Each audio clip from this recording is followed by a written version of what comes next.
Welcome to the Ruthless Criticism Podcast. Today is Tuesday, May 15th, 2018. And today we are following up on the discussion previously we had on utility, but we're going to take it in a slightly different direction.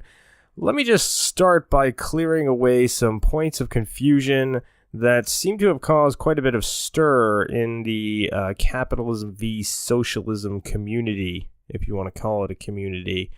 More like a war room or something like that. First off, I just want to state that the argument in its simplest form is essentially a usage of Occam's razor.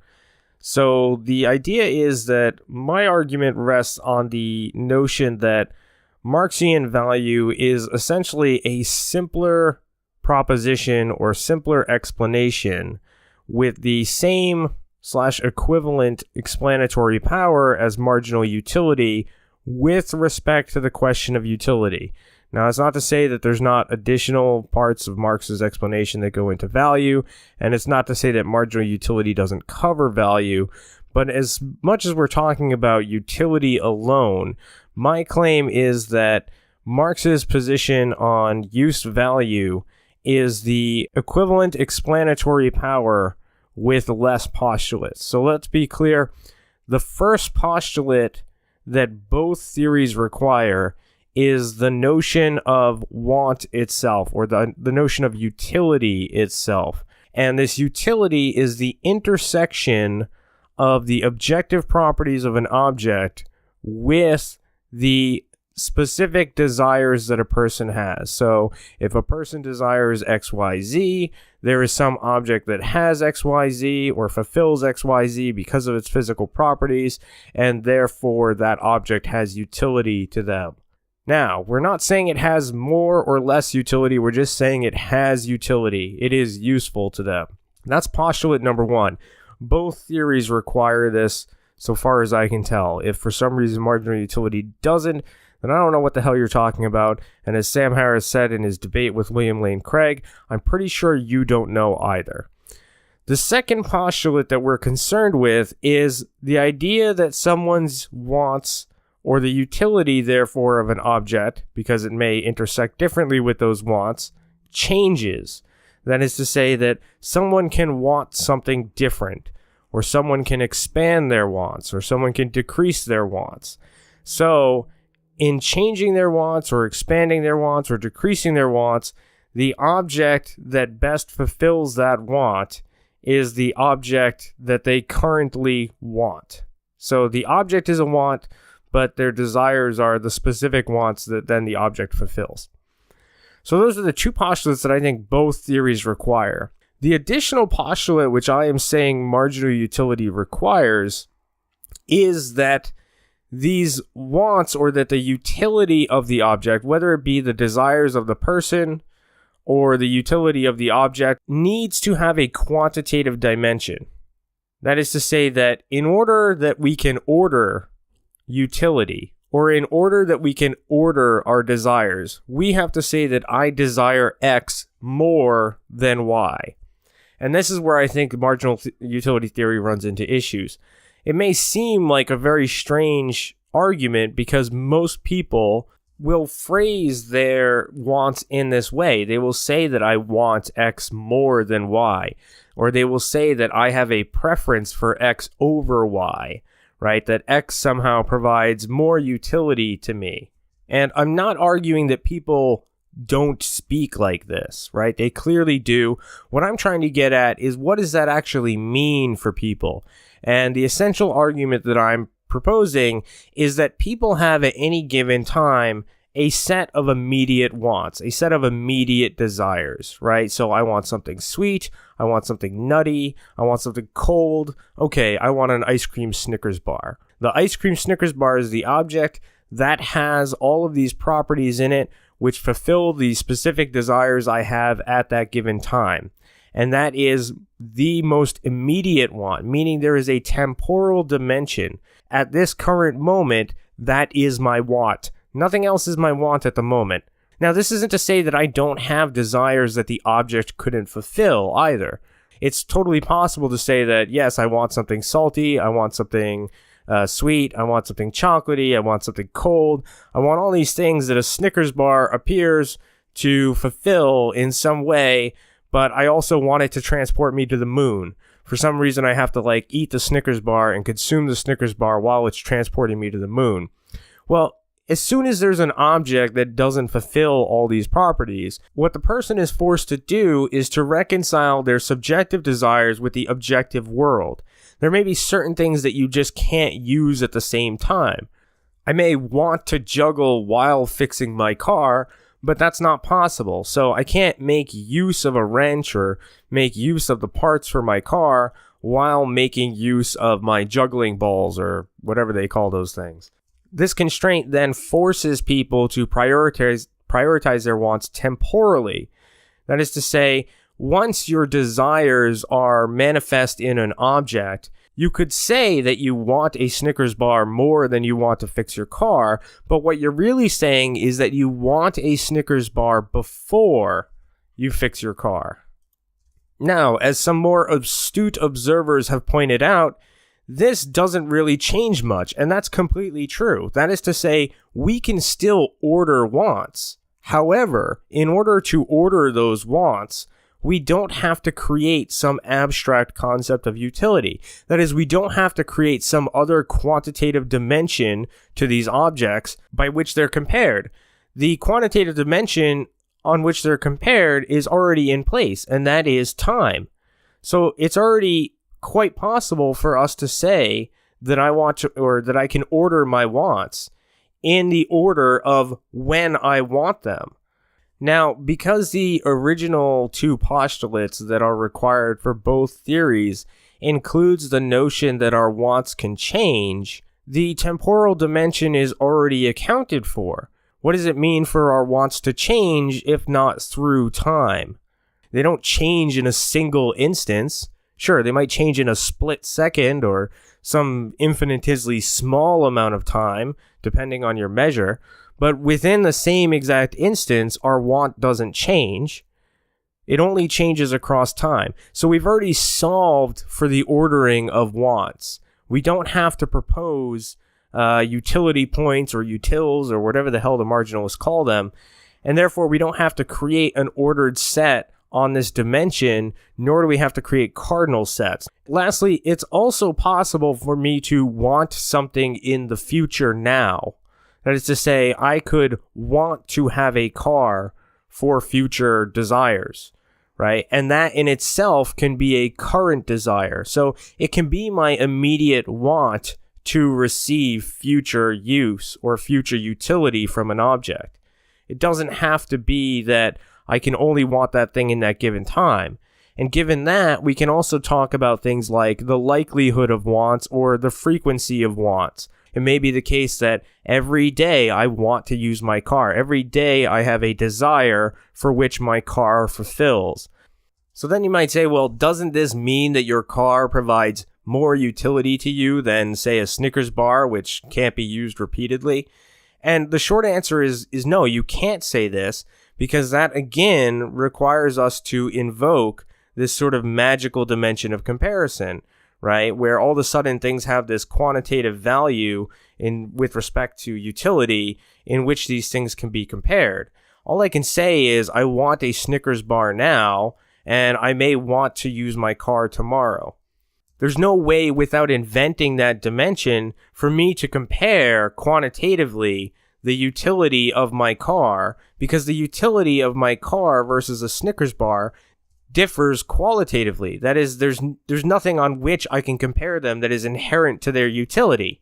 Furthermore, because all wants and desires deal with future behavior in some context, while it may be possible to look back in retrospect and say, well, I got a lot more utility out of my car in the sense that I got a lot more time using my car, or there was a lot more time using my car than using that Snickers bar, there's still no basis on which to say that the utility of the car was more than the Snickers bar. The only thing you can say is that the time using it was more. Now, if your definition or your concept of what it means for something to be more useful or to have more utility than something else is purely a function of the amount of time, then it should be that anything that lasts a long time or anything that is commonly wanted or used should be higher on anyone's list of ordered utilities or preferences. But that's obviously not the case. There are clearly cases where we will trade things for which there may be many future uses still left within the thing itself, and the likelihood of me wanting it again at some point in the future is quite high.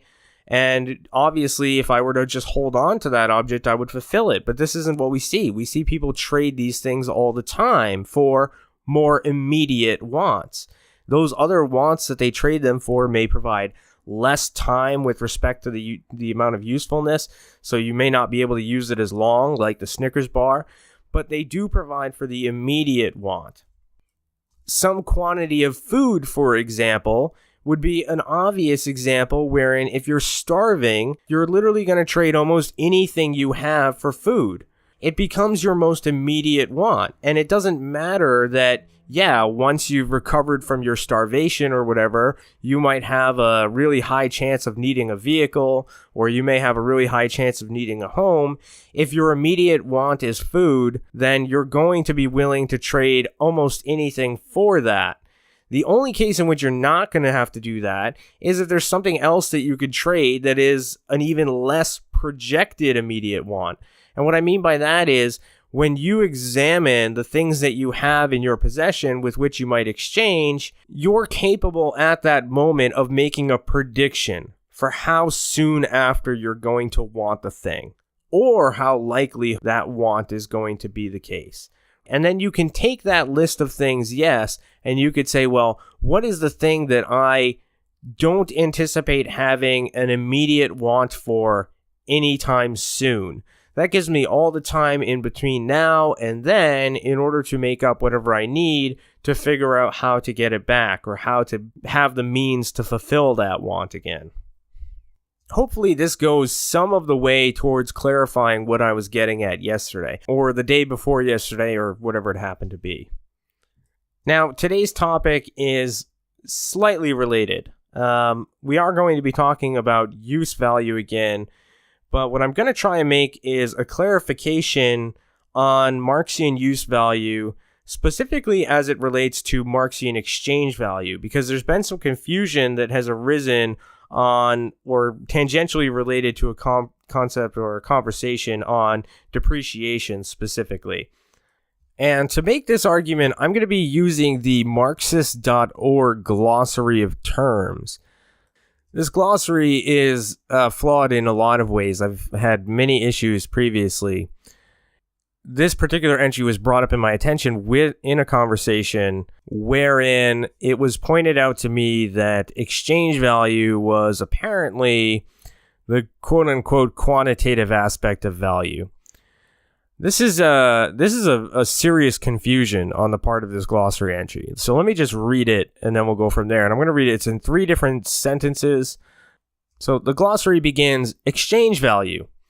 Exchange value is the quantitative aspect of value, as opposed to the quote-unquote use value, which is the qualitative aspect of value, and constitutes the substratum of the price of a commodity.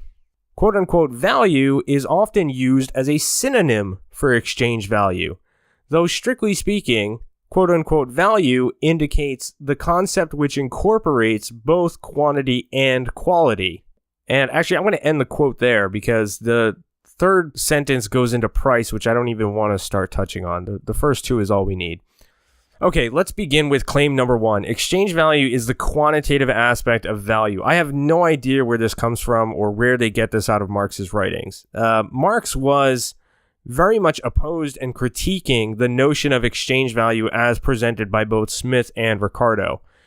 Marx states pretty clearly in Capital, as he's beginning to assert this critique, exchange value at first sight presents itself as a quantitative relation, as the proportion in which values in use of one sort are exchanged for those of another sort, a relation constantly changing with time and place.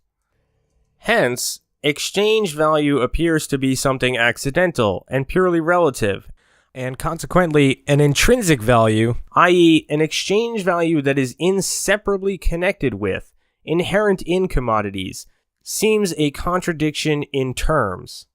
End quote. So what Marx is saying here is that an exchange value on first sight, it appears as though it's some sort of relation between two things, and it sort of changes. It just sort of magically seems to come out of nowhere. We observe things being exchanged in certain quantities, and we go, okay, this thing, we can't really explain it. We know it changes all the time, but these objects haven't changed, right? The objects are the same objects. Why does this relation to one another? Why do the proportions in which they exchange change through time? Why is it that one day I'm exchanging a half gallon of milk for 5 eggs, and then the next day I'm exchanging a half gallon of milk for 3 eggs? So what Marx is saying here is this doesn't appear to be intrinsic to the commodity itself, right? That it doesn't appear to be a built-in property of the commodity. And thus, for someone to say that it is intrinsic value, or to say that it is inherent in the commodity itself, appears to be a contradiction. How can we say that it's inherent in the commodity if, for whatever reason, these things are changing? Marx then spends a fairly significant amount of time setting up the extraction of value from exchange value. That is, he's clarifying here what he means by exchange value, and he's clarifying how it manifests, quote unquote, that's his term, how it manifests as value when abstracted. But Marx's concept of exchange value is no more purely quantitative than anything else. In fact, when he begins the chapter talking about use value, he says, every useful thing, as iron, paper, etc., may be looked at from 2 points of view, of quality and quantity. So, the second sentence of this glossary term from Marxist.org on exchange value says, as opposed to quote-unquote use value, which is the qualitative aspect of value.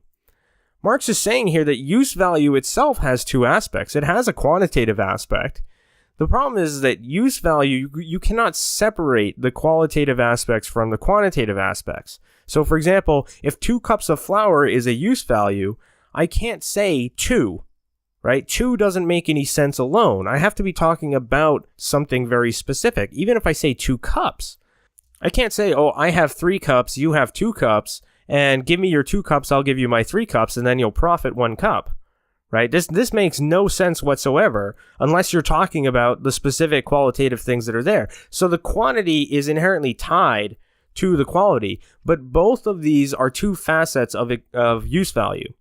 Right? Use value contains both a quantitative dimension and a qualitative dimension. It's simply that its quantitative dimension is tied to its qualitative dimension. And at some point in chapter 1, Marx, goes on to say that, the discovery of how to quantify these things and how to measure them basically is a matter of history, right? We come up with these different units that make sense for different things, and that's, how we go about expressing these quantities in some standard way. So if use value already has a quantitative and a qualitative dimension, then it's not clear what they're talking about is the quote-unquote quantitative dimension of exchange value that is somehow opposed to use value's qualitative dimension.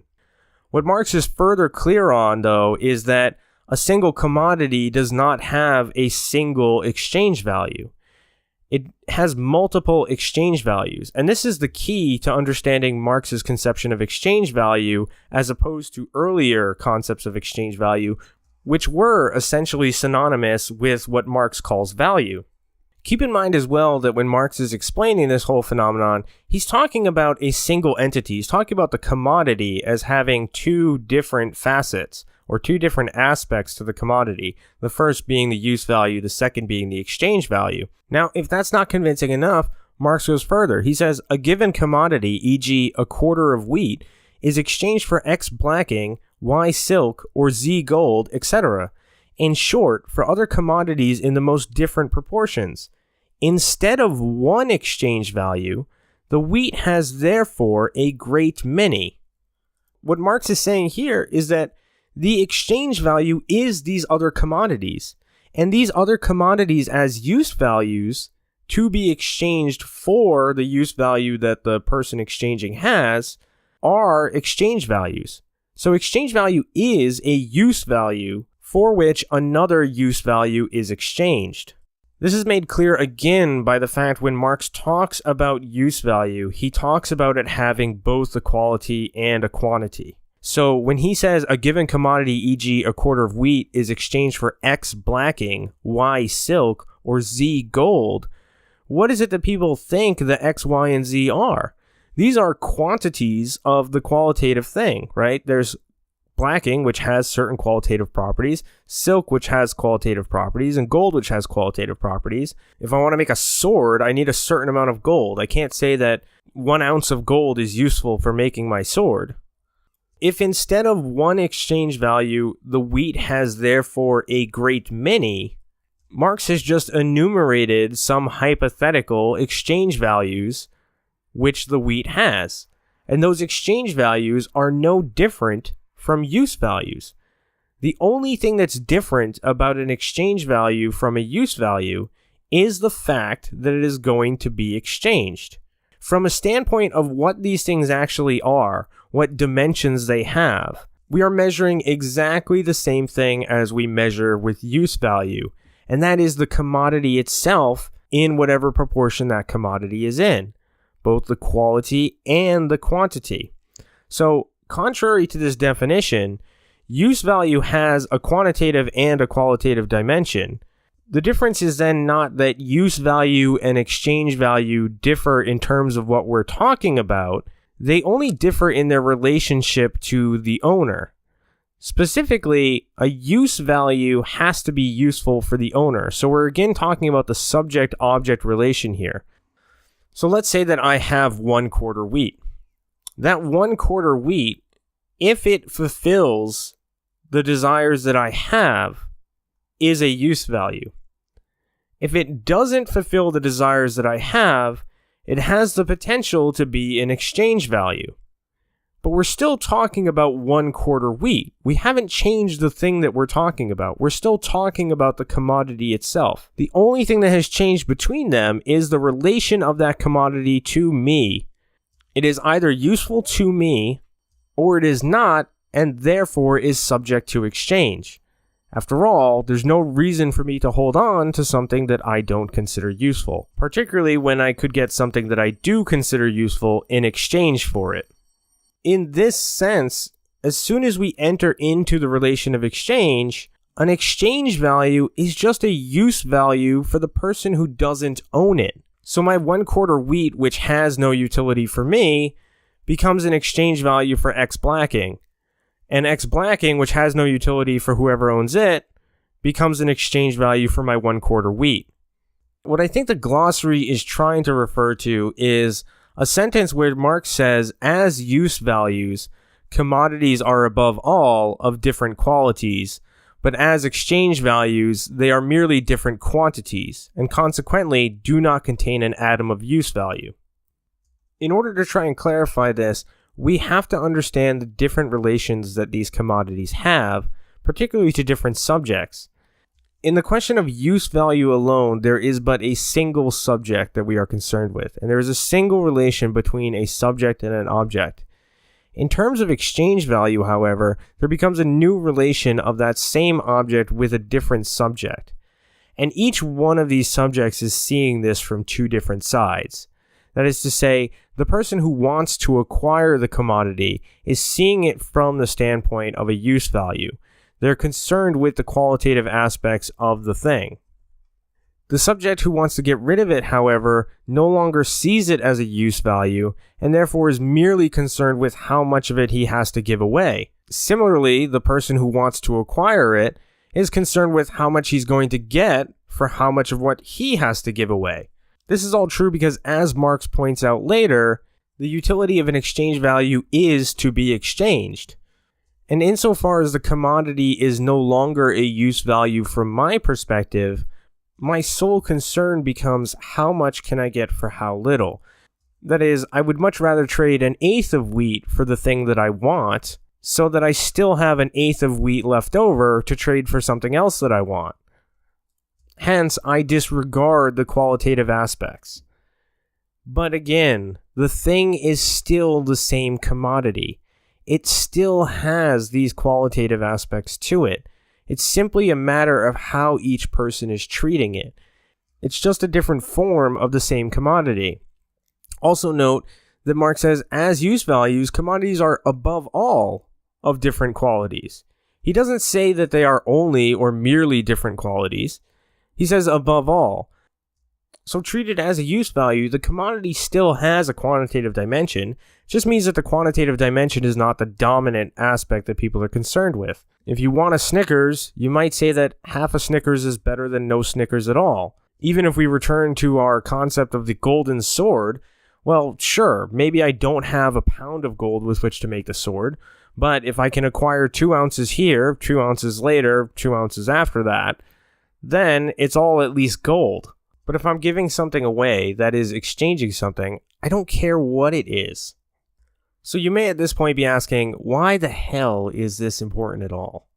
The essential problem here is that when exchange value is confused, as it is in this glossary definition, as some sort of quantitative aspect of value, as opposed to use value, which is the quote-unquote qualitative aspect of value, then it confuses where value arises from. This can be further elucidated by the definition when it says, quote-unquote, value indicates the concept which incorporates both quantity and quality. Under what universe is this the case? Marx's entire argument for value is essentially that value is required to be abstract and thus to represent only a quantitative comparison between two commodities. This is why it has to be something that is common to those two commodities, even if not intrinsic to them. That something being the quantity of abstract labor. Indeed, Marx goes so far as to say that it has to be abstract labor, which means even the qualitative aspects of the labor, what it is that you're producing, are irrelevant to the value of the commodity. In contrast to this definition, value is the complete abandonment of this qualitative aspect. This is why the commodity takes on the quote-unquote value form. This is why value can exist in the abstract. It doesn't have to be a physical commodity. Of course, it has to be embodied in some physical commodity somewhere, but unlike use value and exchange value, it's not the commodity itself, nor can it be found within the commodity. Marx says, while therefore with reference to use value, the labor contained in a commodity counts only qualitatively, with reference to value, it counts only quantitatively, and must first be reduced to human labor pure and simple. End quote. With this all said, I'm simply going to turn to the final paragraph of the first chapter of Capital Volume 1. Here, Marx sets out to take a jab at his predecessors, not to mention his future critics. Marx says, so far, no chemist has ever discovered exchange value, either in a pearl or a diamond. The economic discoverers of this chemical element, who by the by lay special claim to critical acumen, find, however, that the use value of objects belongs to them independently of their material properties, while their value, on the other hand, forms a part of them as objects. What confirms them in this view is the peculiar circumstance that the use value of objects is realized without exchange, by means of a direct relation between the objects and man, while on the other hand, their value is realized only by exchange, that is, by means of a social process. End quote. One final note with this in mind, I just want to point out that this whole subject-object dichotomy is a giant confusion and mysticism on the part of marginal utility theorists. Marx correctly points out here that use value can't be separated from the subject or the object, but rather is found only in the subject-object relation. If I don't desire those things for which the material object has the potential to fulfill, then it's not useful. And if the object doesn't fulfill those things which I desire, then it's not useful. If you like this podcast or you found it insightful in any way, please leave a comment, thumbs up, and as always, make sure that you subscribe.